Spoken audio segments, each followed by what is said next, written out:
जय सिया राम। नमस्कार देवियों और सज्जनों, व्यालोक वाणी में आप सभी का स्वागत है। और मैं व्यालोक आज फिर हाजिर हूं आपके साथ महाभारत की कथा को लेकर। यह इस एपिसोड नंबर 4 में हम बहुत सारी बातों पर चर्चा करेंगे और आपको पता है कि उन बातों के अलावा हम कहानियों पर भी चर्चा करते हैं। हमारे साथ हैं आचार्य प्रवर विद्वान श्री प्रभाकर पाठक जी। आपका बहुत बहुत स्वागत है। जय सिया राम। श्रोताओं, वेदस्य शाखा कृतं पुराणं श्रीमन्महाभारतकाव्य दिव्यम। वेदस्य शाखा कृतं पुराणं श्रीमन्महाभारतकाव्य दिव्यम। वेदस्य लोकस्य शिक्षा द्विधास्य प्रणमामि द्वैपायन शक्तिपौत्रम। जी, मैं महर्षि वेद व्यास को सर्वप्रथम प्रणाम करता हूँ कि जिन्होंने वेद की शाखाएं की, इसके कारण उनका नाम वेद व्यास हुआ।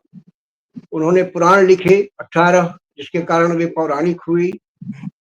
और उन्होंने महाभारत जैसा महाकाव्य लिखा तो महाभारतकार हुए।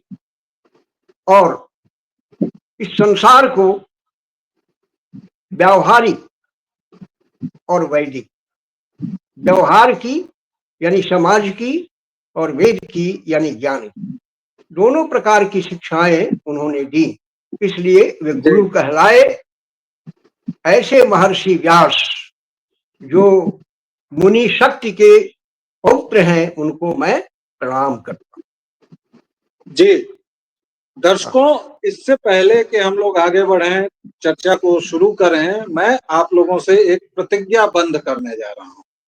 अस्वीकरण या डिस्क्लेमर्स आपने बहुत देखे होंगे, लेकिन ये प्रतिज्ञा है हम दोनों की, इसलिए प्रतिज्ञा बंद है। मैं आपको बता चुका हूं कि महाभारत की ये कथा चलती रहेगी जब तक हम 1 लाख से ऊपर, करीबन 1,10,000 श्लोकों तक पहुंच न जाएं, तब तक ये चर्चा चलेगी। लेकिन इस फीड से आप मूल महाभारत व्यास विरचित जो कथा है उसका आख्यान, विश्लेषण, व्याख्या और विवेचना सुनेंगे। महाभारत से हम नहीं भटकेंगे। वेद व्यास रचित और जो गीता प्रेस गोरखपुर ने प्रकाशित की है उसी को हम प्रामाणिक मान रहे हैं, हम उसी के मुताबिक चलेंगे। प्रवादों की यहाँ कोई जगह नहीं होगी। बहुत सारे प्रवाद फैलाए गए हैं महाभारत के बारे में, खासतौर से जब बी.आर. चोपड़ा का सीरियल आया और राही मासूम रजा, जिनकी लोग बहुत बड़ाई करते हैं, लेकिन उन्होंने विष घोलने में कोई कसर नहीं छोड़ी और कई सारी ऐसी कहानियां उसमें घुसेड़ दी जो मूल महाभारत में है ही नहीं। अभी मैं केवल एक अंधे का बेटा अंधे का उदाहरण दूंगा। जब राजसूय यज्ञ के दौरान द्रौपदी का दिखाया गया है कहते हुए दुर्योधन का अपमान करते हुए, और यह बात मूल महाभारत में कहीं नहीं है। तो इसलिए किंवदंतियों, गैर प्रामाणिक और गैर पौराणिक ग्रंथों अथवा कमीशन के लिए स्वयंभू विद्वान जिस तरह घंटों तक बकवाद करते हैं, वह नहीं होगा। हम आज से कोशिश करेंगे कि इसको 30 मिनट की समय सीमा में बांधें, लेकिन यह हमारा प्रतिज्ञा बंध है और यह हम हर एक बार महाभारत की कथा जब भी कहेंगे तो यह प्रतिज्ञा बंध दोहराएंगे। अब आपसे पहला प्रश्न आचार्य, जिस स्थान पर महाभारत का युद्ध हुआ उसको 2 नाम दिए गए हैं महाभारत में। कुरुक्षेत्र अधिकांश लोग जानते होंगे, लेकिन समंत पंचक यह नाम शायद बहुतेरे लोग नहीं जानते होंगे। ये 2 नाम क्यों पड़े, ये 2 नाम क्या है, इन दोनों नामों का अर्थ क्या है, इसकी पूरी विवेचना हम आपसे चाहेंगे। जी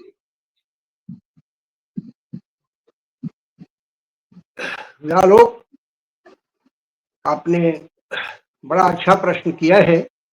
समंत पंचक और कुरुक्षेत्र। कुरुक्षेत्र तो प्राय हमारे सभी श्रोता जानते ही हैं। ये महाराज कुरु के नाम पर है।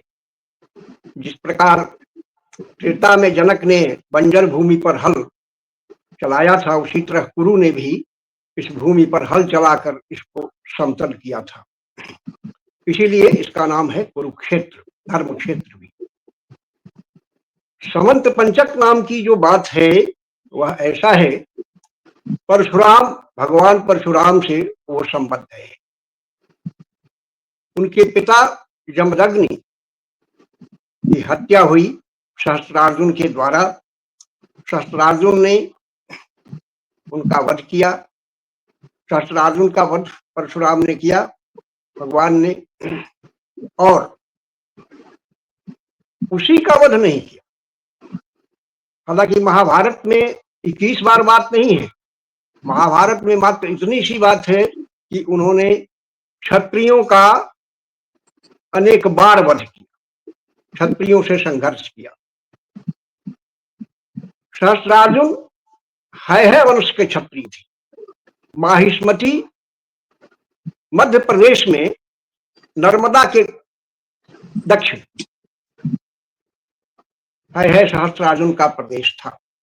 आर्यावर्त वह इसको नहीं मानता था, और जो ऋषि जमदग्नि के पिता भी जो उसके गुरु थे, उन्होंने उस प्रदेश को शापित कर दिया था और वहां से चले आए थे। वह भूमि बिल्कुल अकालग्रस्त हो गई थी, इसीलिए सहस्त्रार्जुन भी क्रुद्ध था। उसने जमदग्नि की कामधेनु गाय भी चुरा दी।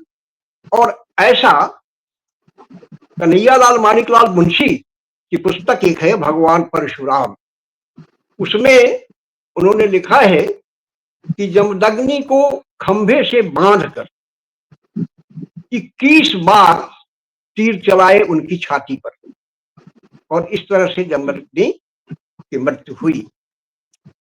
ऐसा भी मिथ है, मिथक ही है कि परशुराम की माता ने 21 बार अपनी छाती पीटी शोक में, इसलिए 21 बार उन्होंने क्षत्रियों का हनन किया। यहां हम आपको यह बताना चाहेंगे कि क्षत्रियों का हनन नहीं किया उन्होंने, क्षत्रिय मात्र का हनन नहीं किया उन्होंने जी। उन्होंने ऐसे क्षत्रियों का हनन किया जो सहस्त्रार्जुन के अधीन थे, है वंश के थे। और है में भी एक वंश था यादवों का, जो उसी पार रहता था। मैं यह समझाना चाहूंगा कि आर्यावर्त वह नर्मदा की इधर मानता ही नहीं था, और इसीलिए यहाँ के आर्यों से उसने बराबर युद्ध किया। और अंत में ब्राह्मण अपने पुरोहित का, जमदग्नि पुरोहित थे उसके, ऋषि पुरोहित थे उसके वंश के, अपने पुरोहित का उसने वध किया, बांधकर 21 बार छाती पर प्रहार किया। इसीलिए मैं समझता हूं कि यह बात बनी कि परशुराम ने भी 21 बार क्षत्रियों का संहार किया, लेकिन महाभारत में इसका उल्लेख नहीं है। क्षत्रियों है का संहार करके उनका जो रक्त था, उस रक्त से 5 सरोवर उन्होंने बनाए। यही सरस्वती के किनारे, जिसको कुरुक्षेत्र कहते हैं हम, वही युद्ध हुआ था। 5 सरोवर उन्होंने बनाए, और उन 5 सरोवरों में है क्षत्रियों का रक्त एकत्र कर उन्होंने अपने पितरों का तर्पण किया। 5 सरोवर बने, समझ रहे हैं आप? 5 सरोवर बने, इसलिए पंचक हुआ। और समंत पंचक क्यों हुआ? समेत्यंग तंग द्विजास्तस्या तत्रैव निधनं गतः। जी। व्यास कहते हैं कि समेत्यंग तंग द्विजास्तस्या, वहीं पर कौन? वे सब एकत्र हुए, बटुरे, पहुंचे। समेत का अर्थ होता है पहुंचना, बटुरना, एकत्र होना। समिति शब्द का जो निर्माण हुआ है वह इस समेत से ही हुआ है। तो वहां पर पांडव और कौरव दोनों एक साथ एकत्र हुए, युद्ध हुआ, उसमें मारे गए सब। जहां एकत्र हुए तत्रैव निधनं गतः, समेत्यंग तंग द्विजास्तस्या तत्रैव निधनं गतः। व्यास कहते हैं कि जहां वे लोग एकत्र हुए वहीं उनकी मृत्यु भी हुई। इसीलिए इसका नाम समंत पंचक पड़ा। पंचक का अर्थ मात्र 5 नहीं होता, पंचक का अर्थ समूह भी होता है। जैसे कहा जाता है ना कि 5 आदमी अगर ऐसा कह देंगे तो हो जाएगा। तो पंचक समूह के अर्थ में है, वहां 5 सरोवरों के नाम पर समंत पंचक है।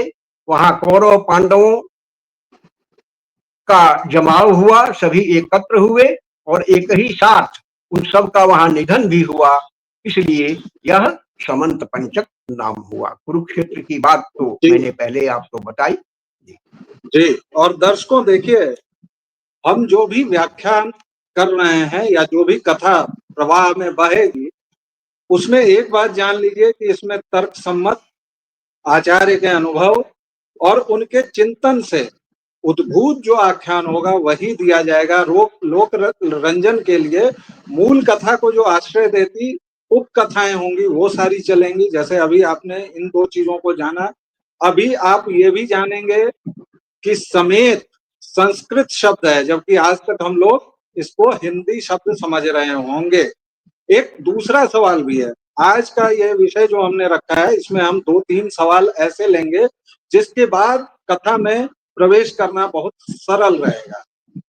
आचार्य, आप ये हमें बताएं कि 18 से प्रेम भी बहुत है। 2 प्रश्न मैं पूछ रहा हूं, लेकिन आप पहले मुझे अक्षौहिणी का अर्थ बताइए। सेना के मामले में जब भी व्यास ने उल्लेख किया है तो कहा है कि फलानी अक्षौहिणी, चिलानी अक्षौहिणी इसके साथ।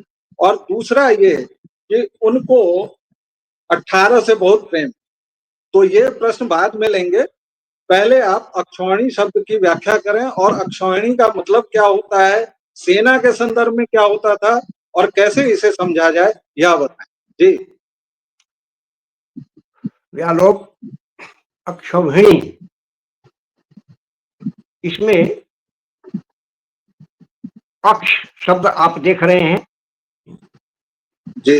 अक्ष, अक्ष जोड़ उह जोड़ ऋणी, अक्ष जोड़ उह जोड़ ऋणी, इससे यह शब्द बनी है अक्षौहिणी।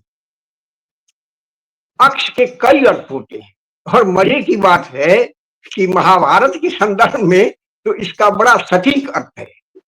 अक्ष का सर्व प्रमुख अर्थ होता है कि किसी भी रथ में या किसी भी गाड़ी में, बैलगाड़ी में ही सही, वो जो गोल चक्र होता है एक लकड़ी का और उसमें जो तीलियां निकली होती हैं पहिए की तरफ जाती हैं, तो उस गोल चक्र को हम कहते हैं अक्ष।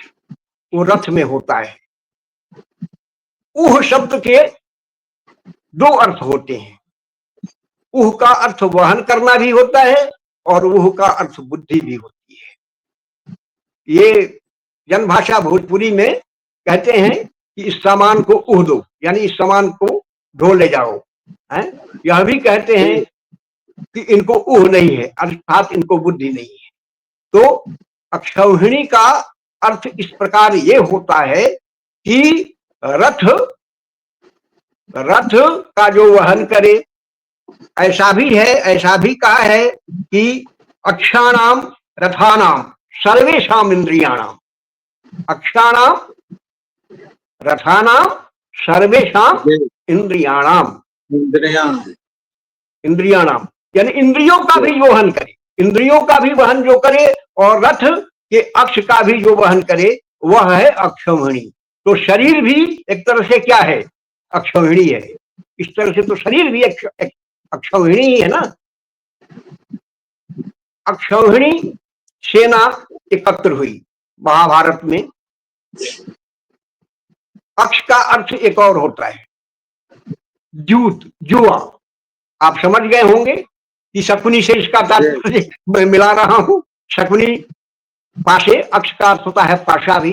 अक्ष का अर्थ वो जुआ उसको भी कहते हैं। वो जो मैंने आपको बतलाया ना कि रथ में जो वो गोल ये होती है लकड़ी जिसमें तीलियां लगी होती हैं, उसका भी अर्थ देहात में लोग जुआ ही कहते हैं। और यह अक्ष जो है शकुनी वाला जिसका अर्थ पाशा होता है वह भी अक्ष है। अक्ष का एक अर्थ आंख भी है। तो कहने का मतलब ये है मेरा कि अक्षौहिणी का अर्थ हुआ कि ऐसी सेना, ऐसी स्थिति जिसमें अक्षों का, रथों का, गाड़ियों का वहन किया जाए, वो है अक्षौहिणी। ठीक है, वह अक्षौहिणी है।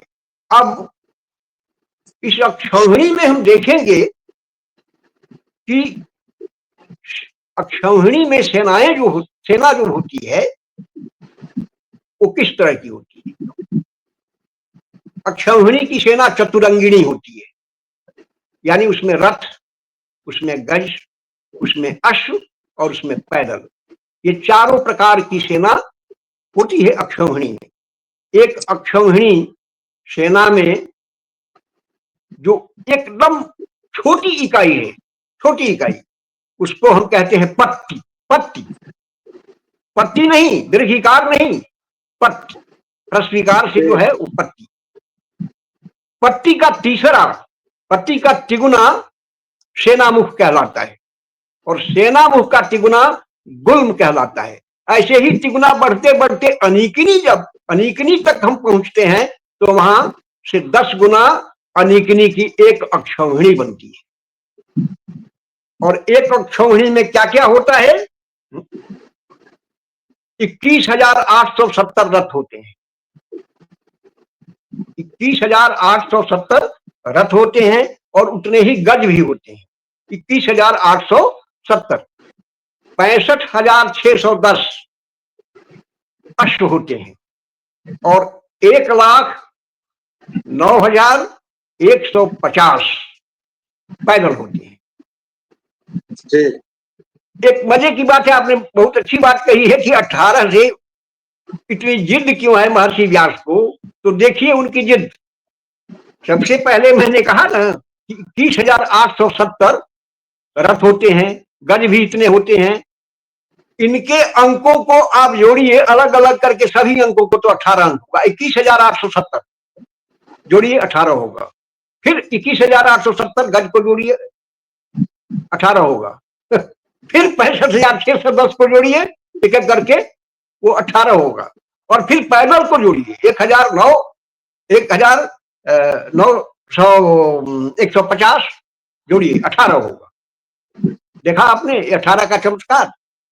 इतना ही नहीं, इससे आगे आगे बढ़िए, इन सब को जोड़िएगा, मतलब ये अक्षौहिणी एक एक है, इन सब को जोड़िएगा तो 21,870 को, इस सब को मिलाकर जोड़िएगा तो उसका जोड़ हो जाएगा अपना, आपको 17,04,9 1,74,960 ये हो जाएंगे जोड़। इसको भी देखिएगा, मैं इसलिए बतला रहा हूं कि आपने 18 की बात कही है, इसको जोड़िएगा 18 हो जाएगा। अक्षौहिणी सेना जो बनी, अक्षौहिणी सेना बनी ना चारों को मिलाकर चतुरंगिणी, उस चतुरंगिणी सेना 7 अक्षौहिणी सेना किसकी थी? कौरवों, पांडवों की। और 11 अक्षौहिणी सेना किसकी थी? कौरवों की थी ना। कौरवों की सेना 11 अक्षौहिणी, पांडवों की सेना 7 अक्षौहिणी। अब 11 को आप अगर इन चारों के जोड़ से गुना कीजिए तो फिर उसको कीजिएगा, उसके अलग अलग अंकों को जोड़िएगा तब भी 18। फिर 7 से गुना कीजिएगा तब भी 18 उल्टा जोड़ा है। क्यों ऐसी बात है मित्र? ऐसा कौन सा चमत्कार है इस 18 में? 18 पुराण लिखे उन्होंने, गीता में 18 अध्याय दिखलाए उन्होंने। ऐसा क्यों है? क्या बात है इसमें? मैं समझता हूं कि 18 जो है वो पूर्णांक है, पूर्णांक है।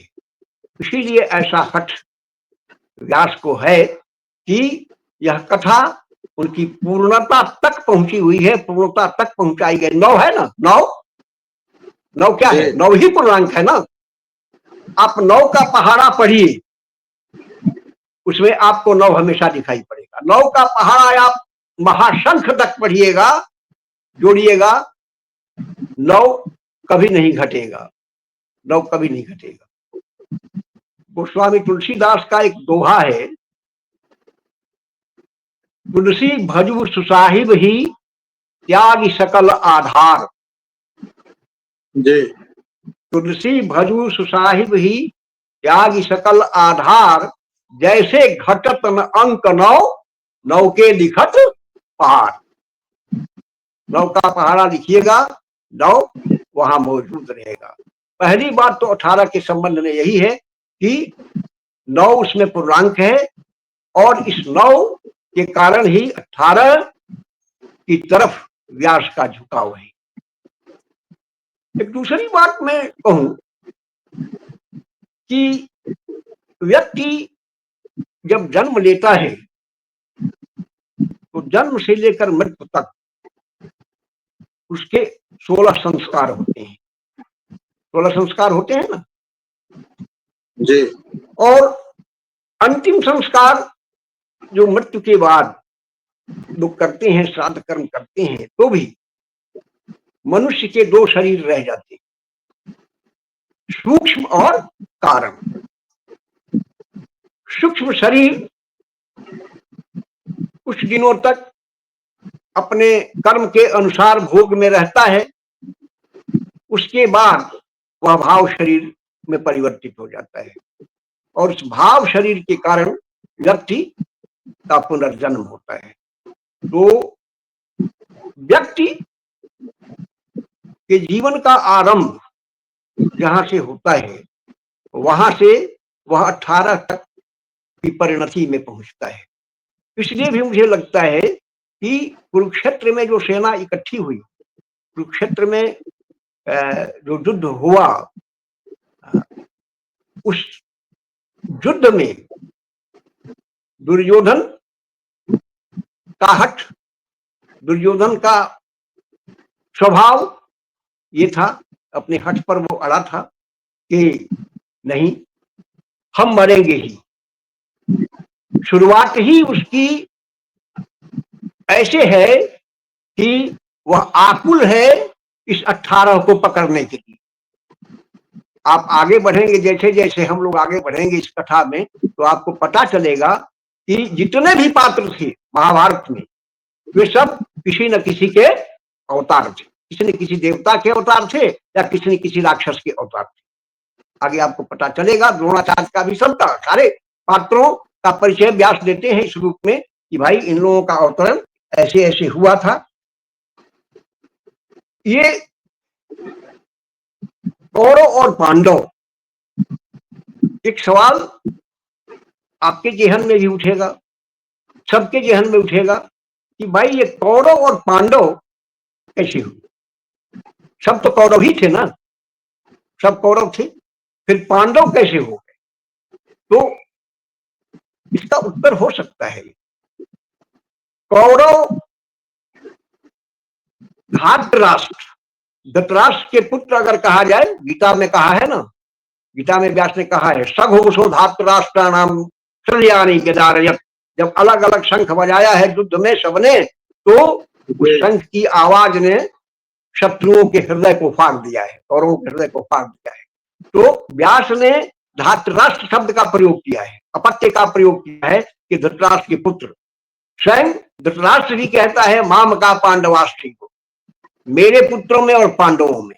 यह विभेद उसके भीतर है, उसके अंतर्मन में है। आपके अंतर्मन में जो रहता है ना, वह बात प्रकट होती है। हालांकि कभी पांडव उनको धृतराष्ट्र नहीं कहा है। ये हुआ कब, महाभारत में ही है कि इतना युधिष्ठिर के संबंध में जब वे युवराज हुए तो इतना जनरव हुआ, वे इतने लोकप्रिय हुए कि लोग उन 5 भाइयों को पांडव कहने लगे, पांडव कहने लगे। तो यह एक जो विभेद है ना, वह ऐसा है कि ये जनता जनार्दन के कारण है। जनता को जो पसंद आया ने किया। ये प्रश्न उठता है, ये प्रश्न मुझसे किया था कुछ लोगों ने, इसीलिए मैंने इसको पकड़ा है कि ये कौरव और पांडव का विभेद जो है ये गलत है, इतिहास से गलत है, महाकाव्य से गलत है। क्योंकि है तो वे कुरु ही, वस्तुतः वे कुरु हैं, कुरु के ही वंशज हैं। अंतिम भीष्म कुरु थे, औरस, उसके बाद तो नियोग से सारे लोग हुए हैं। तो थे कुरु ही, लेकिन ये जनरल से लोकप्रियता से अलग अलग इन लोगों का नाम ये हुआ। वैसे नाम परिचय, नाम दो चीजों से होता है, दो वस्तुओं से होता है, एक तो चिन्ह से होता है और एक परिचय से होता है। दुर्योधन का जो चिन्ह था, दुर्योधन का जो परिचय था, वह परिचय उसका परिचय था, उसका चिन्ह नहीं था, क्योंकि चिन्ह जो है वह मिटता नहीं है। युधिष्ठिर में चिन्ह भी था और परिचय भी था, चिन्ह मिटता नहीं। जैसे आपके गाल पर तिल है, वो आपका क्या है? मान लीजिए आपके गाल पर तिल है तो आपका चिन्ह है, लेकिन आप धोती कुर्ता पहनते हैं, पैंट शर्ट पहनते हैं या फिर पैजामा पहनते हैं, तो यह आपका परिचय है। परिचय बदलता है, चिन्ह नहीं बदलता। महाभारतकार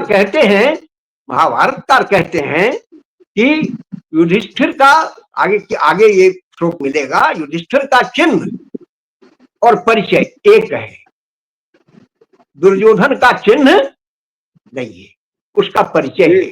चिन्ह कभी साथ नहीं छोड़ता जी, चिन्ह कभी साथ नहीं छोड़ता। जैसे मान लीजिए राम के साथ क्या है, दाशरथी है, ये दाशरथी है, ये चिन्ह, ये उनका चिन्ह है, लेकिन सीता समारोपितवाम भागम, सीता समारोपितवाम भागम, ये क्या है? परिचय है। परिचय इसलिए है कि परिचय लक्ष्मण भी हो सकते हैं कभी, परिचय कभी भरत और शत्रुघ्न भी हो सकते हैं, उनके साथ भी वे अकेले हो सकते हैं, लेकिन चिन्ह जो है दाशरथी वो नहीं छूटेगा। दुर्योधन का चिन्ह क्या है? धृतराष्ट्र। इसका प्रयोग अभी तक तो 2-3 बार मैंने देखा है, महाभारत में आगे हम लोग इस पर चर्चा करेंगे। दुर्योधन का चिन्ह है धृतराष्ट्र, धृतराष्ट्र का पुत्र। धृतराष्ट्र का पुत्र हम लोगों ने देखा है ना कि जड़ अपनी जगह नहीं छोड़ता है, वो अचल रहता है। तो धृतराष्ट्र का, हालांकि दुर्योधन भी औरस नहीं है ना, वो भी व्यास के आशीर्वाद से गांधारी का पुत्र है? जो लौह पिंड के रूप में वो पैदा हुआ था सब, तो उसको व्यास ने टुकड़े टुकड़े करके 100 घड़ों में डाला, एक छोटा सा टुकड़ा भी था, तो वो उसकी बहन दुश्शला, अलग अलग है ना। तो ये सवाल है इस युद्ध का, कुरुक्षेत्र का उपाख्यान करते हैं व्यास कि यह चिन्ह है मूल रूप से हृदय का, यह चिन्ह है, यह युद्ध का, यह जो युद्ध, ये चिन्ह जो है या परिचय जो है महाभारत में इन दोनों का, युधिष्ठिर का और दुर्योधन का, वो मात्र परिचय दुर्योधन के साथ है और चिन्ह और परिचय युधिष्ठिर के साथ है। उनके साथ धर्म भी है और व्यवहार भी। और यहीं पर दर्शकों, अगले सप्ताह हम क्या चर्चा करेंगे उसकी थोड़ी रूपरेखा बताएंगे। अगले सप्ताह से हम कथा में प्रवेश करेंगे। अगले सप्ताह से हम थोड़े और सुनियोजित ढंग से अपनी बातचीत करेंगे, और साथ ही आप लोगों से यह अनुरोध है कि प्लीज प्लीज प्लीज अपने सवाल हमें जरूर भेजें। आपकी महाभारत को लेकर क्या भ्रांतियां हैं, कौन सी चीजें आपको परेशान करती हैं, इसमें उन तमाम मसलों पर हम चर्चा करेंगे। चाहे वो एकलव्य का अंगूठा दान हो, चाहे वो कोई भी अपवाद हो, प्रवाद हो, आपके दिलों का मवाद हो, हम सब पर चर्चा करेंगे। लेकिन फिलहाल इस चर्चा को यहीं देंगे विराम। एक छोटे से अल्प विराम के बाद फिर हाजिर होंगे। तब तक के लिए जय जय सिया राम। आप सभी का बहुत बहुत आभार। व्यालोक वाणी को जिस तरह का स्नेह और प्रेम आप दे रहे हैं, प्लीज देते रहिए, लाइक शेयर और सब्सक्राइब करते रहिए, और महाभारत की सच्ची और पूरी कहानी केवल और केवल यहाँ सुनिए।